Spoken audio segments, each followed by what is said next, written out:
Pinak pinakita ko yung picture sa phone ko kung saan namin siya sa Dalahican Fishport mami nakita. Na, may naiyak na baby, ang haba ng eyelashes.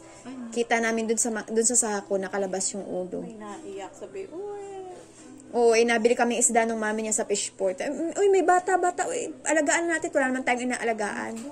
Bye. Paano ba yan natin? Ano gagawin natin? We don't know your tunay na mami. Ibabalik na natin si Naya. Hindi ako yung tunay mong mami siya, Naya. Ibabalik na natin. Do you want us to find your real mommy? No. Okay ka na dito? May nag-chat sa akin, hinahanap. Anak daw niya na nawawala sa palengke. Ay! Palengke ng Dalahican. Oo. Ay, Patay tayo dyan. Impake mo na ang mga damit nito at ibabalik na.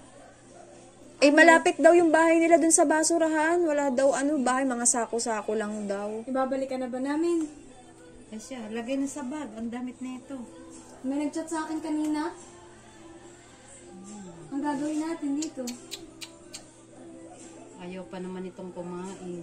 Love na love ko pa naman to kaso hinahanap ka na ng tunay mong magulang, men. Paano yun? Di ba mahilig ka naman sa isda? Puro isda lagi doon. Kain ka na lang ng isda doon sa mami mong isa. Sorry. Punta na ikaw sa bago naman. We will give you turn yung... love ka ng mami mo, hinahanap ka. Oo. Sino ba Nag-chat sa love? akin. Sinong love ni Naya? Nagana daw sila ng pangalan ng bata. Sino? Siya Naya. Anong Hindi pangalan? mo ako tunay na mami. Hindi mo ka.